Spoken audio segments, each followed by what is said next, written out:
Quando se fala em energia negativa, né, logo suscita na mente da gente a palavra obsessão ou obsessor. E aí me vem o seguinte questionamento, veja bem, eu acho uma coisa meio dúbia, porque, por exemplo, quando se fala em obsessão, na asepsia, no significado da palavra, é algo que a gente deseja com muita intensidade. Garra, exatamente. Então, por exemplo, eu digo assim para você, eu sou obcecado por comédia. Isso é uma obsessão. Então, mas é uma obsessão positiva, assim. De alguma forma, sim. Né? Vamos dizer, eu sou obcecado por ajudar as pessoas, né? Quer dizer, eu desejo muito, mas é uma coisa assim. Agora, então, existe da mesma forma o obsessor. A pergunta é a seguinte, eu vou resumir, mas é que eu vejo assim um conceito para obsessão, tanto positivo quanto não. O que eu queria te perguntar, o obsessor, se ele é sempre do mal ou às vezes não? Olha, existe essa diferença da obsessão com o obsessor. Tá. Como você explicou, a obsessão é quando você é focado em querer algo que você deseja muito. Tá. O obsessor não. É uma energia que vai minar a sua energia. Entendeu? O obsessor, nós podemos dizer assim, uma pessoa quando desencarna, se ela não tem noção do que é a vida e a morte, ela apenas ligada no mundo material, e ela esquece que existe o outro lado. Quando ela desencarna, ela se perde no universo, no mundo espiritual, e ela não sabe para onde vai. Dependendo da forma que ela desencarnou, ela é recrutada pelas energias negativas. Você sabia que os obsessores do mal, realmente, aqueles que minam a sua resistência, aqueles que provocam a sua ira, porque para eles se alimentarem, para eles continuarem aqui, eles precisam da sua energia prânica, da sua energia sutil. Então, quando um obsessor encosta em você, por algum motivo, dependendo da situação, você sente calafrios, você sente coisas assim, como se tivesse corrido algo na sua espinha, entendeu? E eles estão ali para quê? Para te sentir, para te sugar. Eles tem a diferença do obsessor e dos irmãos necessitados. Os irmãos necessitados são aqueles que morreram, não sabem, e que ficam vagando sem rumo. Os obsessores não, são aqueles que já chegaram nesse estágio do necessitado, mas foram recrutados pelas forças das trevas, que é muito forte, Parini. O mundo invisível, ele é muito forte. É ele que comanda esse mundo material.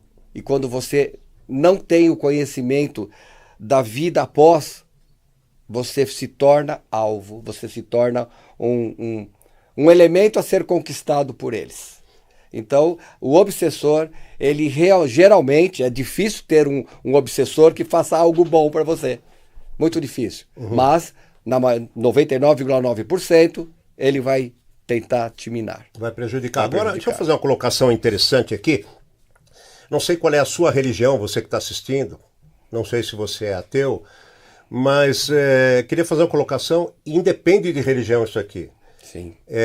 Já é provado fisicamente ou quanticamente, como você quiser, né? Através de médicos estudiosos, através da ZQM, chamada, né? Experiência de quase morte. Mas muito antes disso eu conhecia um cara que era ateu, e era professor de biofísica da USP aposentado. E ele, vocês vão achar que isso é história da carochinha, mas tudo bem, porque eu vivi a experiência. E ele fazia gráficos eletrônicos de equipamentos para curar as pessoas, etc. E ele dizia que se comunicava com uma pessoa que foi um engenheiro eletrônico aqui na Terra. E esse cara era ateu. E esse cara me explicava os conceitos de dimensão de matéria. E, repito, esse cara era ateu, não tinha nenhum conceito de religião. Era física e metafísica. E ele explicava os conceitos de matéria, de primeira dimensão, segunda, terceira, quarta, quinta, etc. Né? Então, isso que o professor Luiz Cairo está falando aqui independe de qualquer conceito de religião que você tenha. Entenda isso. Às vezes a religião tem uma forma, tem uma linguagem para explicar determinadas coisas, mas isso independe da religião. Tá? A maneira que a matéria ela é apenas a forma mais condensada de energia. Não quer dizer que o que você não vê não exista. Tá bom? O ar, por exemplo, né? Tem moléculas, você não vê porque elas estão extremamente distantes, só para explicar a grosso modo para você. Mas quando você fala de obsessores, professor, elas, por exemplo, têm mais afinidade com uma pessoa que está pensando negativamente, elas entram em consonância ou em ressonância, em sintonia, que seja, ou elas vão lá, a pessoa está pensando positivamente e elas precisam daquilo. Elas precisam daquilo. Olha, o obsessor, o ateu, vamos dizer assim, o ateu, quando acontecem as coisas para ele fala que é coisas do universo, tipo assim, não coloca a religião no meio. Ele não fala que é da espiritualidade. Ele fala, isso é o acaso. Às vezes um ateu sofre determinadas situações repetidamente porque ele não conhece o outro lado, que para ele não existe. Porque o que está acontecendo aqui é consequências de algo, enfim. E é difícil você manter um padrão.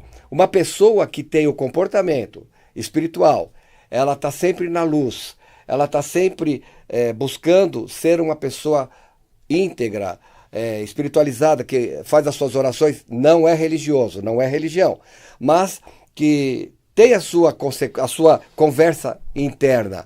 Ela não é atingida diretamente. Agora, aqueles que são ateus, que não acreditam em nada, que vivem somente do mundo mundano, sofrem ataques, né? Eles são pegos. Então, assim, o que cura, o que protege de você não ser atacado por um obsessor? É o amor. É o amor incondicional. Os chakras cardíacos. Quando você ama incondicionalmente, você cria um escudo de proteção. Eu falo isso com convicção, Pardini, porque uma experiência de EQM, eu passei por isso, há muitos anos atrás. Isso é uma outra conversa. Então, eu estive do outro lado, eu sei como é que é. E é diferente. É uma coisa completamente que você não tem nem como explicar. Uma pessoa que já teve uma experiência de EQM, ela viveu uma coisa muito grande dentro dela que ela não consegue colocar para fora. Então, o mundo invisível, as energias existem, elas atuam, e a pessoa que não é espiritualizada, que ela não tem noção de nada, ela é mais atingida do que aquela que é mais consciente, que é a que se autoconhece. Então ela sabe entender o que é dela e o que não é dela. Isso que você falou, da experiência de quase morte, de você não conseguir explicar, eu acho que é comum. Porque as palavras são criadas para definir coisas que você sente, coisas que você percebe. Elas não são criadas para definir algo que você nunca percebeu, nunca sentiu. Então, se você vive uma experiência inédita, não tem como definir. Não tem como definir. Realmente, né? Você só tem como sentir.